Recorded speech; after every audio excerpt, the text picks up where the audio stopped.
Kami persilakan selanjutnya Bang Andi. Oh, Mas. Silakan, Bang. Baik. Assalamualaikum warahmatullahi wabarakatuh. Pimpinan yang kita hormati dan Bapak Ibu yang semuanya, Bapak-bapak dari DPP HPI, termasuk Pak Ketua yang di layar, Pak Budiarto, Pak Imam. Tentu saya begini, apa perspektif yang disampaikan Bu Ledia barusan itu betul-betul saya pernah alami di berbagai negara.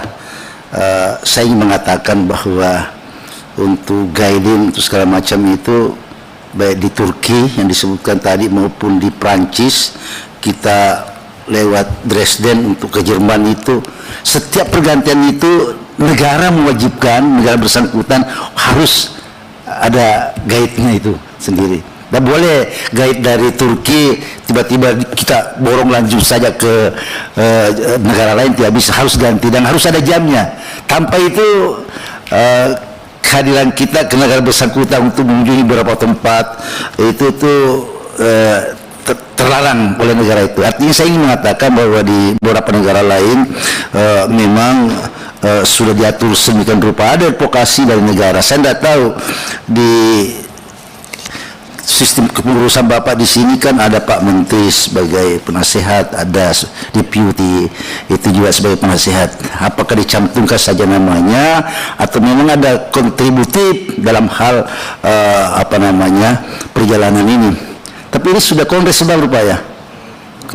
Kenapa masih namanya HPI? Kan sudah berganti perkumpulan. Mestinya PPI, ya. Mestinya begitu. Pasti PPI, HPI. Saya juga merasa terbantu di dapil saya di Sulsel itu 24 kabupaten kota, tapi saya akan beritahu juga informasi, mungkin Bapak sudah ketahui, HPI itu yang hidup itu yang saya tahu karena pernah saya datangi sekretariatnya di Maros.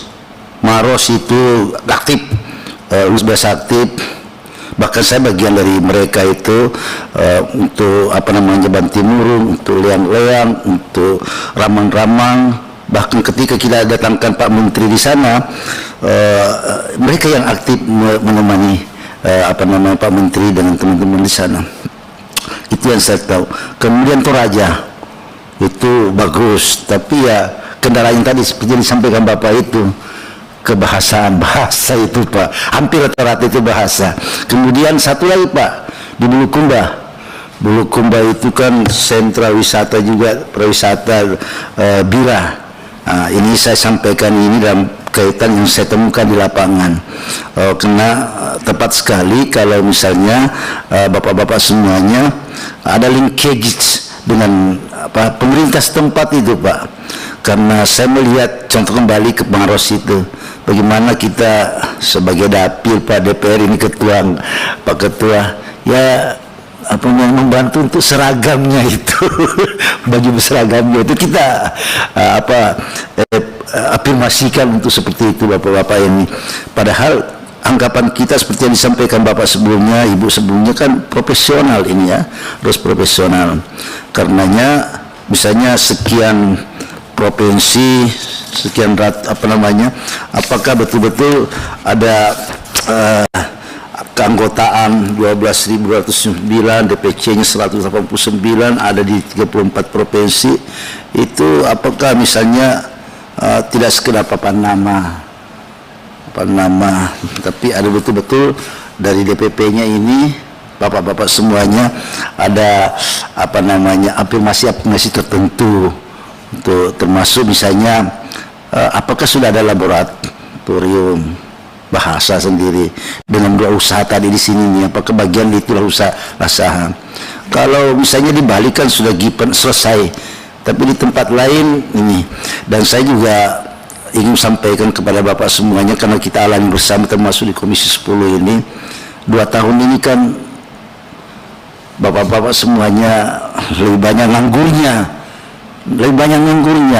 Kalau istilahnya kita di Bali itu pariwisata di sana bleeding, berdarah-darah. Nah, saya pikir ini era bangkit kembali.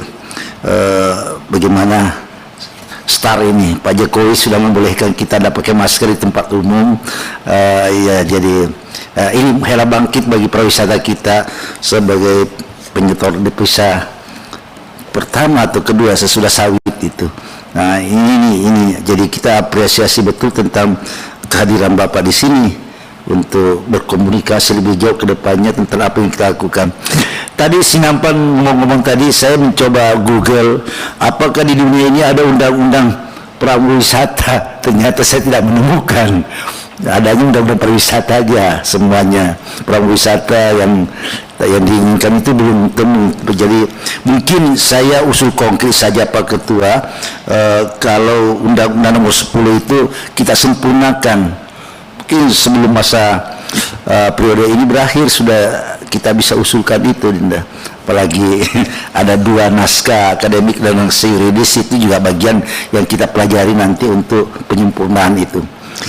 Saya pikir itu yang saya sampaikan Pak Ketua. Mudah-mudahan masukan-masukan ini bagian untuk memperlancar proses kerja-kerja profesional dari teman-teman kita dari perkumpulan pariwisata Indonesia ini.